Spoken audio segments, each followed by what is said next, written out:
इस ट्यूटोरियल में हम डाटा के टैब के अंदर कंसोलिडेटेड की कमांड को डिस्कस कर रहे हैं। कंसोलिडेटेड एक ऐसी बेहतरीन कमांड है कि जिसका मेन फायदा डिफरेंट शीट्स या डिफरेंट वर्कबुक्स में मौजूद वैल्यू को प्लस माइनस मल्टीप्लाई डिवाइड के हवाले से यूज करना है। हम इस कमांड को स्टार्ट करने से पहले एक एग्जाम्पल के जरिए मैं आपको ये बताने की कोशिश कर रहा हूँ कि अगर आप कंसोलिडेटेड की कमांड के बगैर डिफरेंट शीट्स पर या डिफरेंट वर्कबुक्स में मौजूद वैल्यूज को अगर टोटल करना चाहें तो उसके लिए क्या तरीकाकार होगा। तो मैं शीट 1 पर फर्स्ट वैल्यू टाइप कर रहा हूं, फॉर एग्जांपल 1000 रुपीज। शीट 2 पर सेकंड वैल्यू फॉर एग्जांपल मैंने टाइप की 2000 रुपीज, और इन दोनों का आंसर मुझे शीट 3 पर यहां पर चाहिए। तो एक तरीका तो यह है कि मैं शीट 3 पर खड़े रहकर फार्मूला लगाऊं इक्वल्स टू, शीट 1 पे गए फिगर को रेंज में दिया, प्लस शीट 2 पे गए फिगर को रेंज में दिया, और यहीं पर ही खड़े रहकर एंटर करेंगे, शीट 3 पर आंसर आ गया। जबकि कंसोलिडेटेड की कमांड की मदद से अगर मैं इसका टोटल करना चाहता हूं तो फार्मूला इस्तेमाल होगा कंसोलिडेटेड। कहता है रेफरेंस बताइए पहली वैल्यू कहां है। हमने कहा शीट 1 पे पहली वैल्यू ये रही, ऐड करवाया। शीट 2 पर दूसरी वैल्यू ये रही, ऐड करवाया, और हम क्लिक करेंगे create links to source data, okay करेंगे, आंसर हमारे पास आ गया। दोनों के रिजल्ट में कोई फर्क नहीं है। अगर मैं वैल्यू को इंक्रीज करता हूं तो आप देखें दोनों के आंसर ऑटोमेटिकली अपग्रेड होते हैं। तो चाहे आप कंसोलिडेटेड की कमांड के जरिए टोटल करें, चाहे आप जो नॉर्मल फार्मूला है उसके जरिए काम करें, दोनों का ऑब्जेक्टिव एक ही है। कंसोलिडेटेड कमांड के बाद व्हाट इफ यूटिलिटी के अंदर हम लोग 3 इंपॉर्टेंट चीजों को देख रहे हैं, और वो है सिनेरियो, गोल सीक और डाटा टेबल। सिनेरियो की कमांड का मेन फायदा कंपनी के अंदर आमतौर पर मेन प्रोग्राम यानी सिनेरियोस डिजाइन करना है। फॉर एग्जांपल मैंने एक कंपनी स्टार्ट करते वक्त ये सोचा था कि ये कंपनी एवरी मंथ 100,000 का बिजनेस देगी, लेकिन अनफॉर्चुनेटली फर्स्ट क्वार्टर के अंदर एवरी मंथ 100,000 का कंपनी बिजनेस जनरेट नहीं कर पा रही है।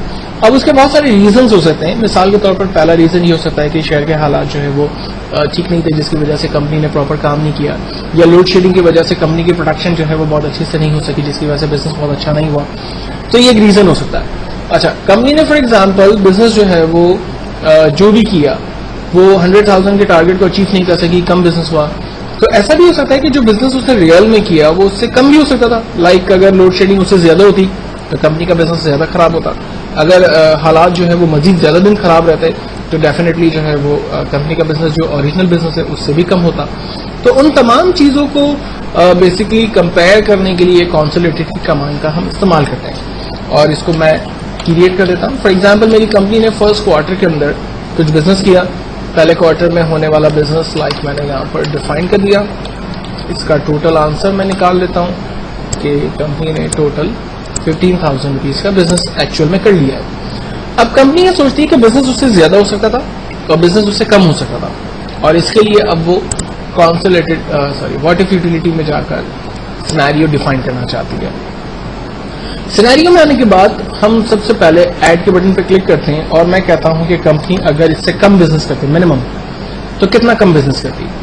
तो कंप्यूटर पूछता है चेंजिंग वैल्यूज बताइए, कौन सी सेल है जिसको आप चेंज करना चाहते हैं। तो मुझे ऐसा लगता है कि कंपनी का ये जो बिजनेस है इन वैल्यू से अगर कम कंपनी बिजनेस करती तो कितना होता, इसलिए मैंने तमाम फिगर्स को रेंज में दिया। इसमें आप मंथ्स को रेंज में नहीं लेंगे, इसमें आप टोटल नंबर को रेंज में नहीं लेंगे। ओके करते हैं। कंपनी अगर 5,000 से कम बिजनेस करती, फॉर एग्जाम्पल 4,000, 6,000 से कम बिजनेस करती 5,000, और 4,000 से कम बिजनेस करती लाइक 3,000।